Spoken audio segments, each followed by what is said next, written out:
Hello दोस्तों, स्वागत है आप सभी का हमारे यूट्यूब चैनल पर। तो हमने पिछली वीडियो में ये देखा था कि अरिथमेटिक ऑपरेटर्स क्या होते हैं और असाइनमेंट ऑपरेटर्स क्या होते हैं। तो इस वीडियो में हम देखने वाले हैं कि इसका नेक्स्ट टॉपिक क्या है। अगर आपने हमारी पिछली वीडियो चेकआउट नहीं की है तो आई बटन पर क्लिक करके हमारी पिछली वीडियो चेकआउट करें। और इस वीडियो में हम देखने वाले हैं कि कंपैरिजन ऑपरेटर्स क्या होते हैं और लॉजिकल ऑपरेटर्स क्या होते हैं, ये इनका कहाँ कहाँ यूज होता है। तो चलो स्टार्ट करते हैं। तो चलते हैं हमारी स्क्रीन पर। तो पढ़ते हैं हम लोग कंपैरिजन ऑपरेटर्स के बारे में और लॉजिकल ऑपरेटर्स के बारे में।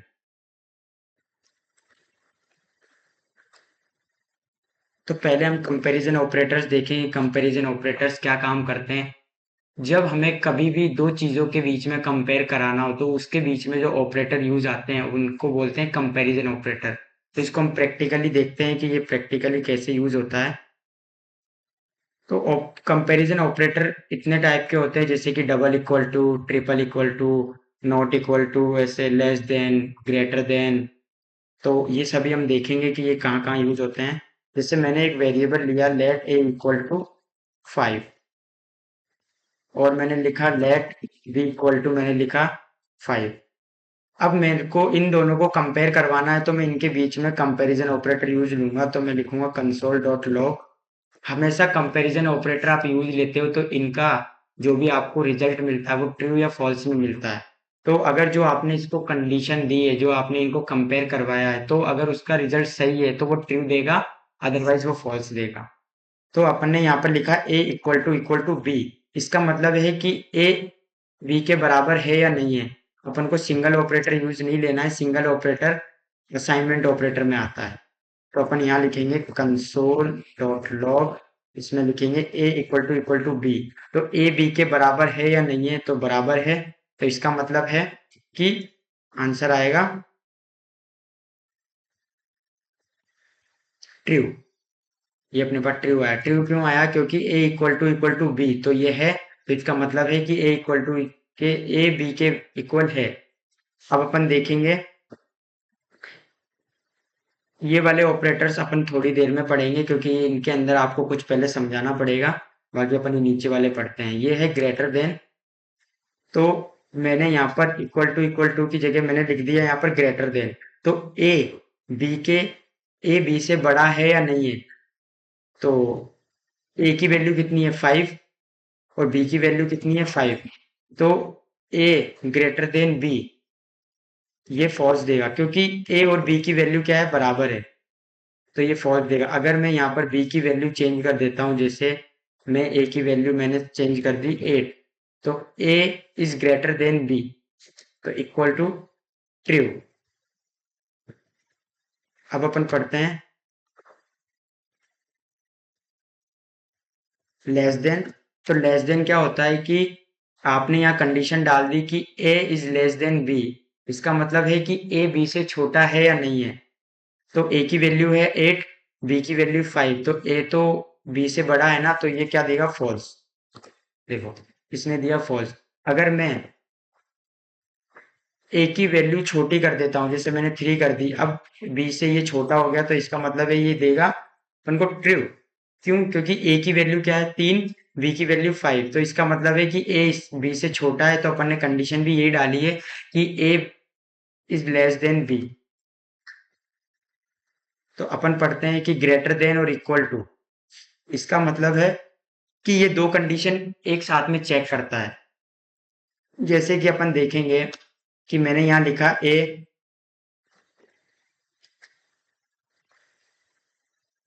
इज लेस देन और इक्वल टू बी, मैंने यहाँ पर ये लिखा। इसका मतलब तो ये है कि ए बी से छोटा है और ए बी से छोटा है। इसका मतलब है कि ये देगा ट्रू, क्योंकि ए की वैल्यू बी से छोटी है। अगर मैं यहाँ पर इक्वल टू लिख दूंगा तो इसका मतलब है कि ए बी से या तो छोटा है या इक्वल है। तो अभी छोटा है तो ये ट्रू दे देगा। अगर मैं यहाँ पर दोनों की वैल्यू 5 कर दूंगा तो इसका मतलब है कि ए बी से छोटा है या इक्वल है। तो इक्वल में भी ये क्या देगा, ट्रू देगा, क्योंकि अपन ने यहाँ पर इक्वल टू की कंडीशन लगा दी। अगर मैं इक्वल टू हटा देता हूँ तो अब इसका मतलब है कि ए बी से छोटा है, तो ये देगा फॉल्स, क्योंकि ए और बी की वैल्यू बराबर है, छोटी या बड़ी नहीं है। अगर यहाँ पर आप इक्वल टू लगा देते हैं तब ये काम करेगा कि या तो छोटा है या फिर इक्वल है। तो इक्वल है, दोनों में से कोई भी कंडीशन अगर ट्रू होती है तो ये ट्रू देगा, अदरवाइज फॉल्स देगा। तो अपन ने यहाँ लिख दिया ट्रू। अब अपन देखते हैं कि ग्रेटर देन या इक्वल टू, तो इसका मतलब है कि ए बड़ा है बी से। तो ए की वैल्यू कितनी है 5, इसकी वैल्यू 5, तो ये दोनों बराबर है, लेकिन अपन ने कंडीशन लगा रखी है ए बी से बड़ा है, तो ये तो गलत है, तो ये फॉल्स देगा। मैं अगर ए की वैल्यू 6 कर देता हूँ तो ये अब देगा ट्रू, क्योंकि अब अपन ने ए की वैल्यू बड़ी कर दी। लेकिन मैं यहाँ पर 5 करता हूँ तो ये फॉल्स देगा, क्योंकि ये दोनों वैल्यू बराबर है, लेकिन अपन ने कंडीशन डाल रखी है ए बी के इक्वल नहीं है, यानी कि बड़ा है। अपन ने ये कंडीशन डाल रखी है। अगर मैं यहाँ इक्वल टू भी ऐड कर देता हूँ तो इसका मतलब अब हो गया कि ए बी से बड़ा है या तो इक्वल टू है। तो इसका मतलब है कि ट्रू देगा, क्योंकि इन दोनों की वैल्यू इक्वल टू है, यानी कि ये दो कंडीशन एक साथ आप रन कर सकते हो। तो अब कौन सा अपना बच रहा है, ये टर्नरी ऑपरेटर अपन थोड़ा बाद में पढ़ेंगे, आने वाली वीडियो में देखेंगे टर्नरी ऑपरेटर कैसे यूज होता है। अभी हम लोगों ने जैसे a equal to let a equal to 5 ले रखा है और लेट b इक्वल टू 5 ले रखा है। मैं अगर a इक्वल टू b करता हूँ तो यानी कि a की वैल्यू और b की वैल्यू बराबर है या नहीं है। तो ये चेक करता है कि a की वैल्यू और b की वैल्यू बराबर है या नहीं है। तो ये ट्रू देगा, अगर इक्वल टू है तो ये ट्रू देगा। लेकिन मैं अगर इसको स्ट्रिंग में लिख दूं, स्ट्रिंग क्या होता है, ये एक डेटा टाइप होता है। ये मैं आने वाली वीडियो में बताऊंगा कि स्ट्रिंग नंबर्स ये क्या होते हैं। तो अभी के लिए ये समझो कि ये अलग डेटा टाइप है, इसका डेटा टाइप नंबर है। अभी शॉर्ट में बता देता हूँ मैं आपको। इस अगर कोई डायरेक्ट नंबर लिखा हुआ है तो ये नंबर डेटा टाइप है। अगर कोई डबल कॉलन के अंदर कोई चीज लिखी हुई है तो उसको अपन स्ट्रिंग बोलते हैं। अगर इसके अंदर कोई चीज लिखी हुई है वो स्ट्रिंग बोलते हैं, और कोई डायरेक्ट नंबर लिखा हुआ है ये नंबर होता है। इसका डेटा टाइप स्ट्रिंग है और इसका डेटा टाइप नंबर है। तो अपन यहाँ पर 5 है, तो 5 इसका डेटा टाइप क्या है, नंबर है, लेकिन इसकी वैल्यू क्या है 5। और इसका डेटा टाइप क्या है, स्ट्रिंग, लेकिन इसकी वैल्यू भी क्या है 5 है। तो अपन यहाँ पर a इक्वल टू अगर b करेंगे तो ये ओनली अंदर की वैल्यू चेक करेगा, ये डेटा टाइप चेक नहीं करेगा। जैसे कि इसकी वैल्यू कितनी है 5, इसकी वैल्यू 5, तो ये ट्रू दे देगा, इसको डेटा टाइप से मतलब नहीं है। ये देखो इसने क्या दिया, ट्रू दिया। लेकिन मैं अगर यहाँ पर ट्रिपल इक्वल टू लगाता हूँ, मैंने यहाँ ट्रिपल इक्वल टू लगा दिया, तो इसका मतलब ये है कि ये वैल्यू के साथ साथ ये डेटा टाइप भी चेक करेगा कि ए का डेटा टाइप क्या है और बी का डेटा टाइप क्या है। तो ए की वैल्यू कितनी है 5 और बी की वैल्यू कितनी है 5। तो लेकिन ए का डेटा टाइप क्या है, नंबर, और बी का डेटा टाइप क्या है, स्ट्रिंग, तो ये फॉल्स देगा। ये ट्रू जब होगा जब दोनों सेम नंबर, दोनों की वैल्यू भी सेम होगी और दोनों का डेटा टाइप भी क्या होगा, सेम होगा। जैसे कि मैं अगर इसको स्ट्रिंग कर देता हूं, अब इनका देखो वैल्यू भी सेम है और इनका डेटा टाइप भी सेम है, स्ट्रिंग स्ट्रिंग, तो ये क्या देगा, अब ट्रू देगा। लेकिन इन दोनों में से अगर मान के चलो इसका डेटा टाइप सेम है, इसका डेटा टाइप सेम है, लेकिन इनकी वैल्यू अलग है, तो ये फॉल्स देगा। क्यों, क्योंकि डेटा टाइप भी सेम होना चाहिए और वैल्यू भी क्या होनी चाहिए, सेम। जैसे इसकी वैल्यू 5 कर दी, अब ये दोनों ट्रू देगा। लेकिन मैं अगर यहाँ पर दोनों की वैल्यू नंबर कर देता हूँ तो ये अभी भी ट्रू देगा। क्यों, क्योंकि दोनों का डेटा टाइप भी क्या है, नंबर, दोनों की वैल्यू भी क्या है 5। और डबल इक्वल टू क्या है, अभी ये इसकी वैल्यू क्या है 5, तो भी ये क्या देगा, ट्रू देगा। लेकिन मैं अगर इसको स्ट्रिंग कर देता हूँ तो भी ये क्या देगा, ट्रू देगा, क्योंकि इसको डेटा टाइप से क्या नहीं है, मतलब ही नहीं है। तो ये डबल इक्वल टू और ट्रिपल इक्वल टू भी आपके समझ में आ गया होगा। अब अपन पढ़ते हैं नॉट की कंडीशन क्या होती है। तो नॉट से पहले अपन पढ़ते हैं एक बार लॉजिकल ऑपरेटर पढ़ते हैं कि लॉजिकल ऑपरेटर्स क्या होते हैं। देखो लॉजिकल ऑपरेटर्स होते हैं कि जब आप एक से ज्यादा कंडीशन लगाते हो। जैसे कि मैं बताता हूँ, मैंने क्या किया, a इक्वल टू 5 ले रखा है, इसकी b की वैल्यू 6 ले ली, और लेट सी इक्वल टू मैंने ले लिया 7। तो तीनों की वैल्यू अलग है। अब मैं यहाँ पर एक से ज्यादा कंडीशन लगाऊंगा तो इस तो मेरे को लॉजिकल ऑपरेटर यूज लेने पड़ेंगे, जैसे एंड या और। ये तो मैं यहाँ पर लिखता हूँ कंसोल डॉट लॉग मैंने इसके अंदर लिखा कि a इक्वल टू बी, और मैंने यहाँ पर एक ये फर्स्ट वाला पढ़ते हैं अपन, एंड वाला ऑपरेटर। तो यहाँ मैंने लिख दिया एंड, फिर मैंने यहाँ लिख दिया b इक्वल टू सी, यानी कि अपन ने एक से ज्यादा कंडीशन लगा दी यहाँ पर। अब आप यहाँ पर अपन ने क्या लिखा है, a इक्वल टू बी और b इक्वल टू सी। ये क्या करेगा, दोनों कंडीशन को चेक करेगा। अब ये दोनों, जैसे a और b, ये दोनों कंडीशन चेक करेगा कि a b के बराबर है या नहीं है और b c के बराबर है या नहीं है। तो देखो a की वैल्यू और b की वैल्यू बराबर नहीं है, तो ये भी कंडीशन फॉल्स है, और बी सी के बराबर है या नहीं है, तो ये भी कंडीशन फॉल्स है। तो ये इस कंडीशन में फॉल्स ही देगा। ये देखो फॉल्स दिया। लेकिन मैं इन दोनों में से एक को ट्रू कर देता हूँ, जैसे मैंने 5 लिख दिया, ए और बी की वैल्यू इक्वल कर दी, तो ये वाली वैल्यू इक्वल हो, ये वाली वैल्यू इक्वल हो गई, ए और बी इक्वल है, लेकिन बी और सी इक्वल नहीं है। तो यानी कि ये तो ट्रू है और ये चीज फॉल्स है, तो भी ये क्या देगा, फॉल्स देगा। ये देखो इसने फॉल्स दिया। ये ट्रू कब देगा, जब आप यहाँ पर जितनी भी कंडीशन लगाएंगे एंड के बाद, वो सारी कंडीशन ट्रू होनी चाहिए। जैसे ए और बी बराबर है और बी और सी भी इक्वल होना चाहिए, तो इसकी भी वैल्यू क्या कर दो, 5। तो देखो ये कंडीशन ट्रू है, ए इक्वल टू बी ट्रू, और बी इक्वल टू सी, तो ये भी ट्रू है। तो अब ये क्या देगा, ट्रू देगा। क्यों, क्योंकि ए की वैल्यू और बी की वैल्यू बराबर है और बी की और सी की वैल्यू बराबर है, तो ये ट्रू देगा। लेकिन मैं यहाँ पर एंड लगा के एक और कंडीशन लिख देता हूँ, सी इक्वल टू ए, ए, तो ए की वैल्यू कर दी मैंने, सी की वैल्यू ए के बराबर है या नहीं है, तो देखो ये वाली वैल्यू भी क्या है, इक्वल है। ये देखो अब ये ट्रू देगा।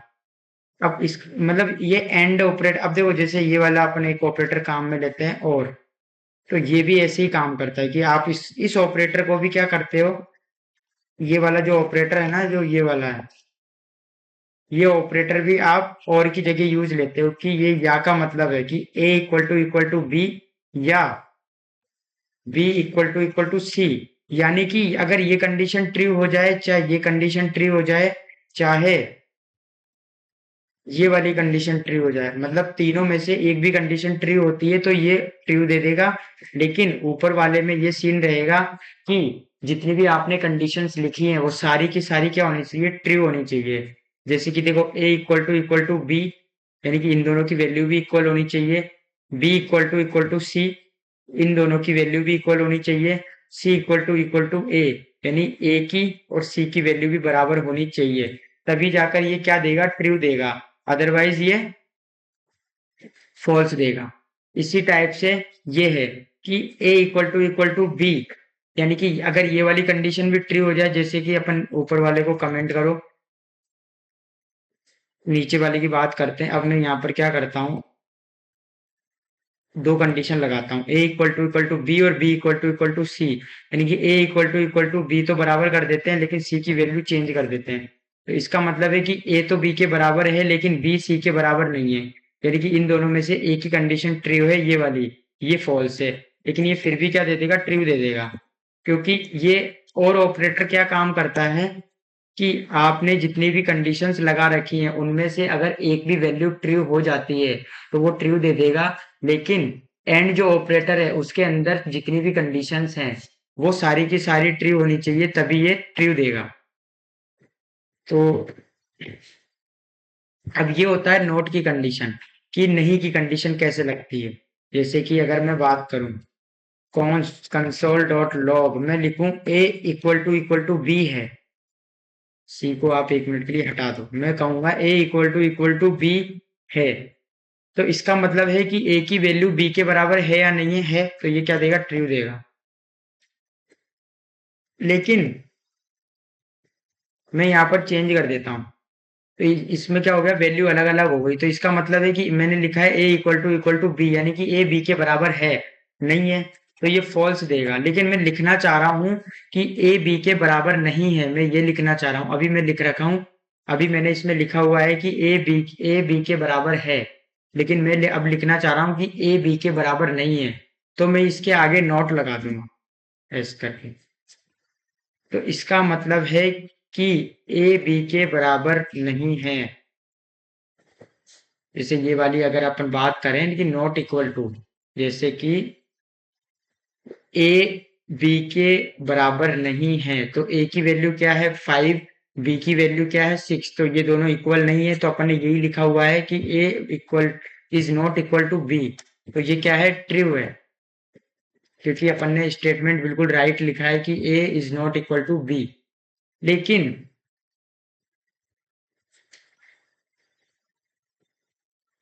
आप इसको ऐसे भी लिख सकते हो कि